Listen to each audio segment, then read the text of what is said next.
Hi everyone, स्वागत है आपका चैनल स्टडी जेट में। Central University of Haryana Jatpali Mahendragarh district के अंदर जो यूनिवर्सिटी है उसके अंदर अलग अलग प्रकार की वैकेंसीज़ निकली हैं, तो उन्हीं के बारे में आपको इस वीडियो में कंप्लीट जानकारी प्रोवाइड कराने वाला हूं। यह स्क्रीन पे देख रहे हैं, ये ऑफिशियल नोटिफिकेशन है। आप खुद से पढ़ना चाहें तो आप ऑफिशियल वेबसाइट पर जाकर वहाँ से डाउनलोड करके पढ़ सकते हैं। देखिएगा, 27 जुलाई का ये नोटिफिकेशन है और इसके लिए जो वैकेंसीज़ हैं उनके लिए आपको ऑनलाइन अप्लाई करना है और 26 अगस्त इसकी लास्ट डेट है। और ये जो वैकेंसीज़ हैं रेगुलर बेसिस पर हैं, यानी कि कोई भी आपकी हटाने का कोई चक्कर नहीं है, गवर्नमेंट जॉब है। तो जो भी इंटरेस्टेड कैंडिडेट हैं, वीडियो कंप्लीट देखना और आपके फ्रेंड सर्कल को में भी वीडियो को ज़्यादा से ज़्यादा शेयर करना ताकि उनको पता चल सके। तो देखिएगा, इसके लिए लास्ट डेट जो रहेगी आपकी 26 अगस्त रहेगी और ऑनलाइन आपको अप्लाई करना है। और सबसे पहली पोस्ट जो आती है वो सिक्योरिटी ऑफिसर की वैकेंसी आती है। ग्रुप बी की ये पोस्ट है, टोटल एक वैकेंसी है और आपके पास बैचलर डिग्री है और 5 साल का सिक्योरिटी सुपरवाइजरी पोजीशन पर आपने काम किया है तो आप इसके लिए अप्लाई कर पाएंगे। और इसके साथ साथ आपके पास ड्राइविंग लाइसेंस भी होना चाहिए तो आप इसके लिए अप्लाई कर पाएंगे। फिर आती है नेक्स्ट पोस्ट जो है असिस्टेंट इंजीनियर की वैकेंसी है। एक वैकेंसी है, ग्रुप बी की ये पोस्ट है और बैचलर डिग्री सिविल इलेक्ट्रिकल या स्ट्रक्चरल इंजीनियरिंग में है तो आप अप्लाई कर पाएंगे और 3 साल का एक्सपीरियंस है तो आप अप्लाई कर पाएंगे इस पोस्ट के लिए। और नेक्स्ट आती है प्राइवेट सेक्रेटरी की वैकेंसी। ग्रुप बी की ये पोस्ट है, टोटल 2 वैकेंसीज़ हैं। बैचलर डिग्री है आपके पास तो आप अप्लाई कर पाएंगे और 2 साल का एक्सपीरियंस होना चाहिए आपका, या फिर 5 साल का एक्सपीरियंस स्टेनोग्राफर के अंदर है तो भी आप अप्लाई कर पाएंगे इसके अंदर। और असिस्टेंट की वैकेंसी है नेक्स्ट, और ये भी ग्रुप बी की पोस्ट है, एक वैकेंसी है इसकी और इसमें भी आपकी बैचलर डिग्री है तो ही आप अप्लाई कर पाएंगे, यानी ग्रेजुएट कैंडिडेट अप्लाई कर सकते हैं और 2 साल का एक्सपीरियंस होना चाहिए आपका। और इसमें स्किल टेस्ट भी होगा आपका कंप्यूटर का, तो आप देख सकते हैं इंग्लिश की 35 वर्ड पर मिनट और हिंदी की 30 वर्ड पर मिनट आपको टाइम दिया जाएगा। एज 35 साल रहेगी इसके लिए। तो फिर आती है पर्सनल असिस्टेंट की वैकेंसी, तो ये भी ग्रुप बी की पोस्ट है, 2 जनरल की और 1 ओबीसी की वैकेंसीज़ हैं। तो बैचलर डिग्री आपके पास होनी चाहिए और स्टेनोग्राफर में प्रोफिशिएंसी होनी चाहिए आपकी 100 वर्ड पर मिनट की और हिंदी में 35 वर्ड पर मिनट। और फिर आती है कि 2 साल का एक्सपीरियंस होना चाहिए जूनियर स्टेनोग्राफर के अंदर, किसी भी सेंट्रल या स्टेट गवर्नमेंट यूनिवर्सिटी के अंदर काम किया हुआ होना चाहिए आपका। फिर स्किल टेस्ट की भी यहाँ पर दिया गया है कितना क्या कुछ रहना चाहिए, 35 साल आपकी एज लिमिट रहेगी इसके अंदर। फिर आती है प्रोफेशनल असिस्टेंट की वैकेंसी, एक वैकेंसी है और मास्टर डिग्री इन लाइब्रेरी या इंफॉर्मेशन साइंस है तो आप इसके लिए अप्लाई कर पाएंगे, या फिर बैचलर डिग्री है लाइब्रेरी में तो अप्लाई कर पाएंगे। 35 साल ही इसके लिए एज लिमिट रहेगी। फिर आती है सीनियर टेक्निकल असिस्टेंट की वैकेंसी और या फिर प्रिंटिंग एंड पैकेजिंग टेक्नोलॉजी के अंदर एक वैकेंसी है जनरल की पीडब्ल्यूडी कैंडिडेट के लिए। तो इसके लिए एमई या एमटेक डिग्री होनी चाहिए रिलेवेंट सब्जेक्ट में तो आप अप्लाई कर पाएंगे इस वैकेंसी के लिए। 35 साल ऊपर की एज लिमिट है इसकी। फिर आती है स्टैटिस्टिकल असिस्टेंट की वैकेंसी, लेवल 5 ग्रुप सी की वैकेंसी है, एक वैकेंसी है टोटल और मास्टर डिग्री है स्टैटिस्टिक्स में तो आप अप्लाई कर पाएंगे, या फिर बैचलर डिग्री तो भी आप अप्लाई कर पाएंगे। और साथ ही साथ बीकॉम वाले भी अप्लाई कर सकते हैं इसमें, इकोनॉमिक्स है आपके पास, या फिर mathematics, bachelor degree in mathematics तो आप अप्लाई कर पाएंगे। 32 साल इसके लिए एज लिमिट रहेगी। फिर आती है सिक्योरिटी इंस्पेक्टर की वैकेंसी, टोटल एक वैकेंसी है इसके लिए, फिर इसमें भी बैचलर डिग्री आपके पास होनी चाहिए और सिक्योरिटी सुपरवाइजर के लिए तहत आपने 3 साल काम किया होना चाहिए और ड्राइविंग लाइसेंस होना चाहिए आपके पास LMV और 32 साल आपकी एज लिमिट रहेगी इसमें।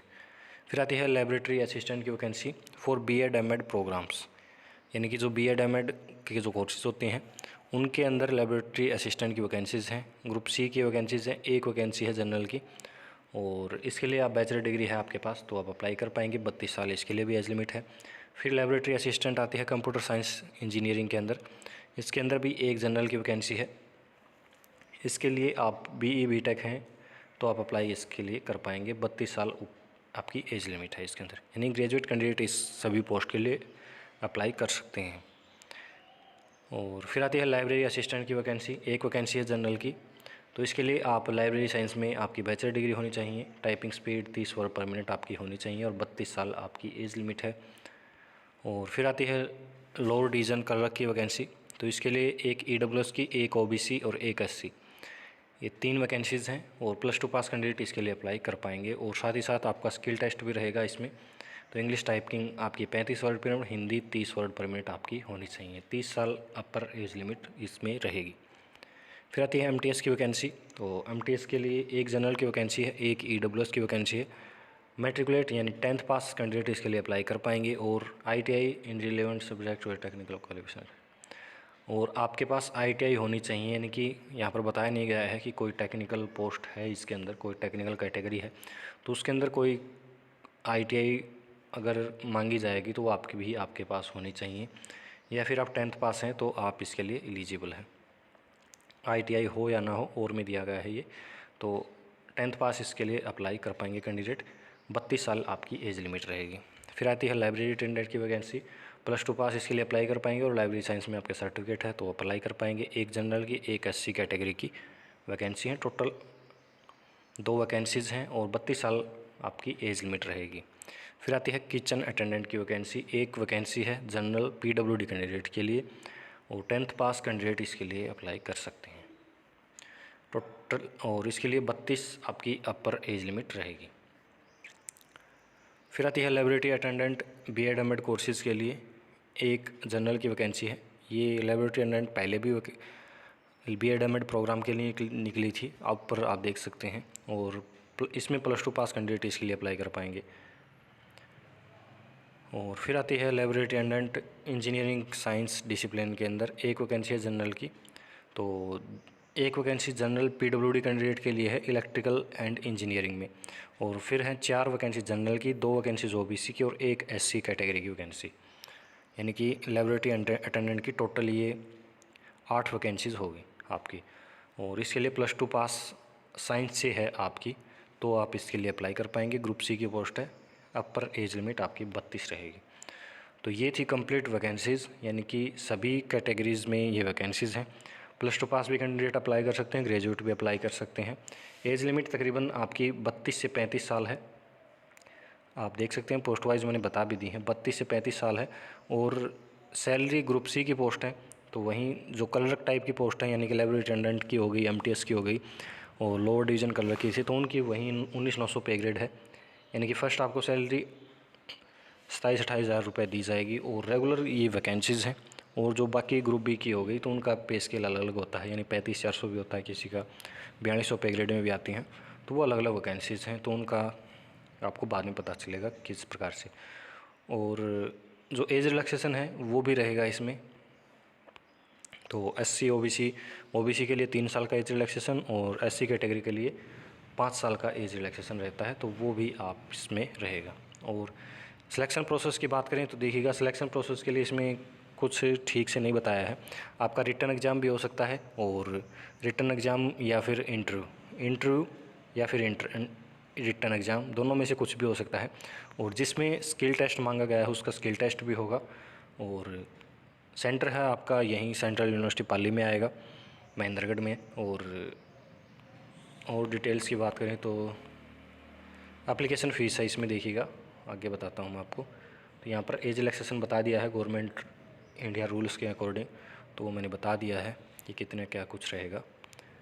तो देखिएगा एप्लीकेशन फ़ीस जो जनरल OBC और EWS कैंडिडेट हैं, ग्रुप B की पोस्ट के लिए 800 रुपये एप्लीकेशन फ़ीस है और ग्रुप C की 500 रुपये एप्लीकेशन फ़ीस है। और जो भी women ST SC PWD candidate हैं उनके लिए कोई भी एप्लीकेशन फ़ीस नहीं रहेगी आपकी। और अगर आप अलग अलग एप्लीकेशन फॉर्म अलग अलग पोस्ट पर अप्लाई करना चाहते हैं तो एक फॉर्म से काम नहीं चलेगा, आपको बार बार अलग अलग पोस्ट के लिए अलग अलग फ़ीस पेमेंट करनी पड़ेगी, अलग अलग आपको फॉर्म अप्लाई करना पड़ेगा। तो ये थी कंप्लीट जानकारी। और कोई डाउट बच गया हो तो आप कमेंट सेक्शन में पूछ सकते हैं।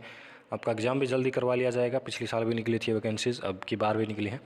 तो और कोई अपडेट होगी चैनल पर प्रोवाइड करा दूँगा। तो मिलते हैं नेक्स्ट इस प्रकार की अपडेट में। धन्यवाद।